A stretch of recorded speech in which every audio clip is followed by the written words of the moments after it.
You know that song that goes, "All my friends are dead, all my friends are dead." That's a song that plays when Karina gets 5 seconds. I hope that that's not what happens because both of these teams, Blacklist needs that. And of course, we as viewers, we want a good show. We want to see Game 3. Welcome to the Land of Dawn. This is Bren Esports versus Blacklist International. Bren, the M2 World Champions, are at match point. A purple start for both junglers. Yep, and this is going to be an extremely fast jungle route for Kevier, I think. The best part about this Masha is that really fast clear, and the thing that goes around against this Karina is that when you disarm the Karina, she can't reset with her first skill. She actually can't throw it and dash to your face. That's interesting. But the thing is, Kevier with Demon Slayer, yes, it's fast, but you need the last HP bar for you to be much faster against the Karina. Because you just see Saksa right now, he's farming faster compared to the Masha. Yep, and the fact that it's Saksha who decided I'm not even going to fight for Little Wanderer, I'm just going to find my gold advantage elsewhere, just shows that, yeah, maybe Kevier is still thinking about what this jungle Masha could do.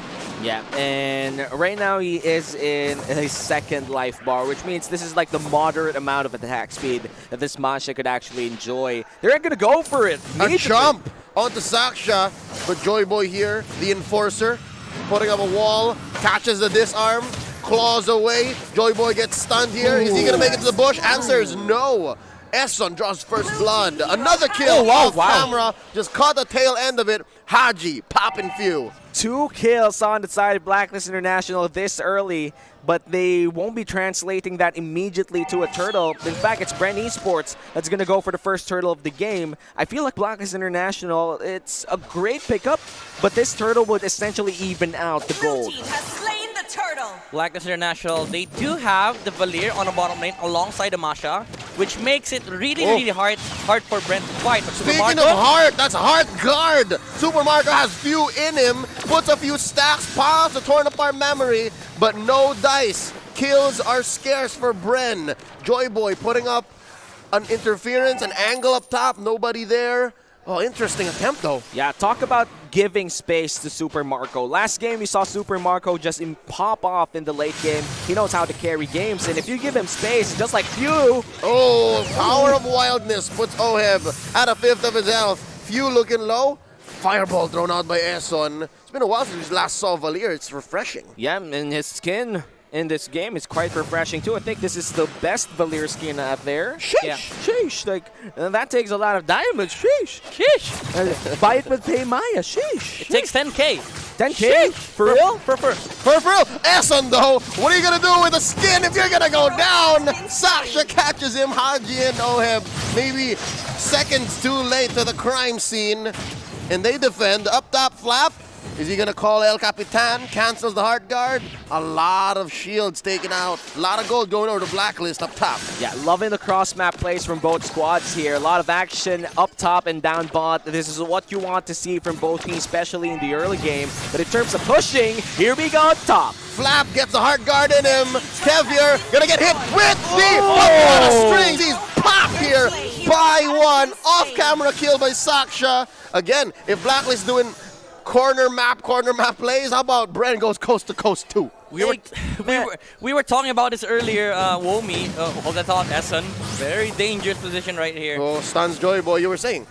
Very interesting to see that, you know, Flap was able to duke it out against Kevier, but Kevier was down to his last HP bar. That's why D-Rot was dealing so much damage into the Masha. And right now, it feels like Blacklist, every plays that they make are forced. Oh man, this turtle gonna go over to Bren. They have priority. Sasha gets the retribution play. Kevier gonna use the Cyclonite to escape. Joy Boy almost got the stun on him. Man, Edward, he's finding it so hard to fight because if he stuns others, Saksha though gets popped by Oheb with the help of Haji's burst. The Filipino dog! The Filipino hanger! Whoa. Whoa. The Askel. The Askel, or you know what? There's no direct translation to English for Askel, but for context, Askel in the Philippines means like a stray dog. Yeah, there we go. Yeah. But you know, Blacklist International right now, they're finding kills for Oheb. That's great for them. But Bren Esports, Saksha having a great time, or even a better time compared to Kevier. But the thing is, Xavier he's building up the HP items that he needs. All that on Oh Edward. no! This is what I was saying. This is what I was saying, man. The fact that Edward can't both put on an offensive and protect the Masha and set up kills is just a difficult situation up top, and that's what that rotation was all about. And honestly, when you're looking at the Hilda, it's more about just giving that Hilda time to put them stacks. Here we go! Hard guard one more time into Saksha, taking down Oheb. Eson next up on the docket is 2K for Saksha. Yo, the Angelina combo is just something out there in this game. Again, honestly, it just feels like Blacklist International are waiting for the late game, waiting for the tank items on Xavier. But at the moment, Bren Esports is maximizing. They're capitalizing on the fact that Blacklist cannot fight at the moment. Yes, you have the Valir, but we have the Angelina combo. Dude, it's the same concept as game number 1. I'm loving the Angelina combo. Angelina Joy Boy here, just TP in the buff. Oh. It's the Angelina Joy Boy. We already have a name, and Angela. Too much. I feel like the Angela right now is underrated, considering that the meta is more about tanky heroes to sustain. It is. Angela's insane, bro. I love that the it's best heroes. I love that it's picked in the last phase too. I love that it's put there right specifically where they can get away with it. Yeah. And there's a last turtle of the game going over. We were really hyped with the Valir pick. But Bren Esports... Oh my goodness! What? Saksha! Where'd that come from? That was from Super Marco. The fight continues. Down goes Edward. Popped here by Joy Boy. Oh, Haji. Hard guard by Saksha. Few pops out, and they push them away. All this time, Joy Boy was just waiting. Who else can I whack? Was such a great call from Bren Esports to take a fight, to take down 2 targets immediately, and then immediately disperse. They didn't want any of the damage that came from Blacklist International, and if they stayed a little bit longer, that could have been Blacklist International's fight to take. And now Joy Boy, he gets to have fun. He gets to show off his skin. I don't know what skin is that, but I think it's not the Zodiac one. Eson didn't even flinch. It's just like Kobe. Nothing. Stone cold. Okay.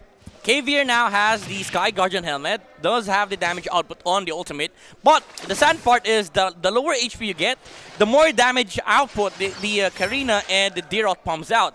So Bren Esports, even though you start building up the items on the side of Blacklist, it still feels really, really good for Bren Esports. Yeah, it's kind of a knockout. Big fight breaking out here in Blacklist jungle. Heart guard in. Down goes Joy Boy first. They trade out for Edward. Super Marco pops him open. This tier 2 down bottom.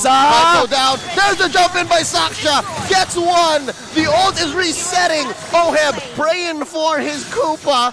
Gets away with it, and Few flashing that M2 trophy emote. And now Bren Esports gets to take control of the Blacklist jungle area, and this is just like game number 1. Dominance in the early game transitions into dominance inside the enemy territory. Blacklist International is slowly losing control of this game. It's really hard for Blacklist International. Like, you're trying to find a win condition for them.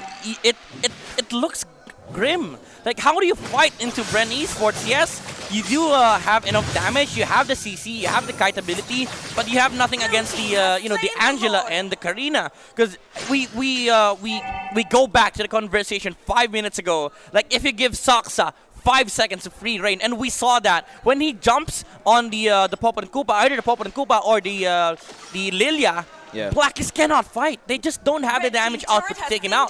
Yeah, shows them the Lil Uzi. All my friends are dead. I Oh, mean, that's no. the Karina, man. No, it hasn't quite happened yet. The wipeout hasn't happened yet, but that's what We're nearing there. Yeah, it's a silver lining in a very, very dark story so far for Blacklist. 7K ahead, mid tier 2 gonna go down. Caviar split push Wait the a minute. bottom lane. Haji. Can they catch one? Oh no, they don't. They can't. Edward gets caught. The stun by Super Marco. 2 stacks from that Brody. Oh, Caviar goes home. You know, looking at the composition of Blacklist International, this feels like the same composition from game number 1. There's no surefire stun apart from one person, and that's Oheb, the gold laner. the ease of execution is just extremely hard compared to Bren Esports that basically go hard guard and YOLO. The answer back, Flap gets caught in the middle. A false hard guard, few, not gonna get in them. You do see that there is damage output from Blacklist. Yep, but they need to find the targets. Yeah, and they had to commit everything that they have. That's everything, that's a lot of green. The kick from Edward, even though he didn't commit the flicker, but also the ultimate from Kavier. And they only take out what? The Deroth. Now the problem for Blacklist International is when the late game comes, the immortalities will start popping out. Yeah, and that's going to be extremely hard for Blacklist International to get somewhat of a push here. They actually need to take down turrets fast because they've only taken down one turret down the bottom lane. And moving on to another topic, I would say that Kevier this game could possibly just get 1 year. Could this be a replay? Joy Boy gonna get into that bush, heal himself up. Passive was still off cooldown, but regardless, at least Blacklist did not throw everything but the kitchen sink into it, because they could have fallen into quite the wipeout. If they spent all their ults and then Bren Esports goes for a counter initiation, could have been over. And you know what's crazy? It's not even just the Angela and Karina. It's also the Angela and the Hilda. Yeah. The Joy Boy can deal much more damage compared to the Hilda at the moment because it's HP based. And Blacklist, they catch Edward. Edward's still alive. Use an iframe there. Here we go. Too late. Oh, Edward's still alive. Torn apart memory doesn't kill him. Flap looking for one. There's the ult from Flap. One down. They're gonna trade out. Oheb takes out Flap, but they're still here. 4 on 4. They're going to take away Kevier's purple buff. Lord, 10 seconds away. It's XP for XP, but Flap with the flicker play on that D-Roth. The animation doesn't really follow, but the damage does, and that's what's important. Pow! So Bren Esports right now, they have good control over this Lord area, but they're not going to take it without Flap. Yeah. Now, I have a question for you guys. Like, what do you even Vengeance Flame outside from the Angela popping on a string? Nothing. Honestly, I don't know. The stun on the Brody and then the stun on the Hilda. It's not much. It's very specific. Yeah. But if you're Esson, if you're the Valir, I don't think those skills are going to go on you anyways. Yeah. You know, the ultimate for from the Valir might just be for the zoning potential with the first skills, just to have the reset against Bren Esports. But at this point, there's nothing that Blacklist can they got throw. Saksha! They catch Saksha! Way of the Dragon by Edward! It's too late! Fuse hard guard doesn't get him! Blacklist secures it! Could this be a turnaround? Can Blacklist do this? Out of nowhere, 3K? Ahead is Bren. Oh, they're gonna steal a Lord. That's what it looks like. They're gonna steal this Lord. It's a 4v5 though. It might be hard for Bren Esports. More like 4v6. Yeah, it's an Angela. What could they do? Let's go. Oh no, Joy Boy here trying his best to scatter. Oh, down goes Haji. Super Marco catches him. All of a sudden the turnaround. Down goes Flap. Oh, that's it.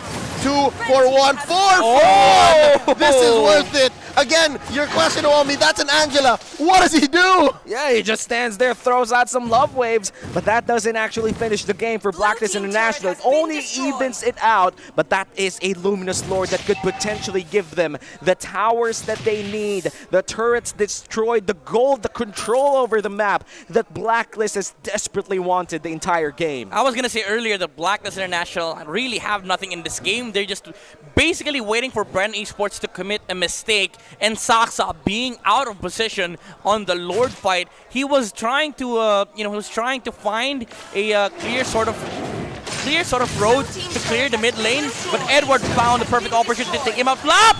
Oh no! Oheb gets another one. Flap has been so vulnerable this game so far.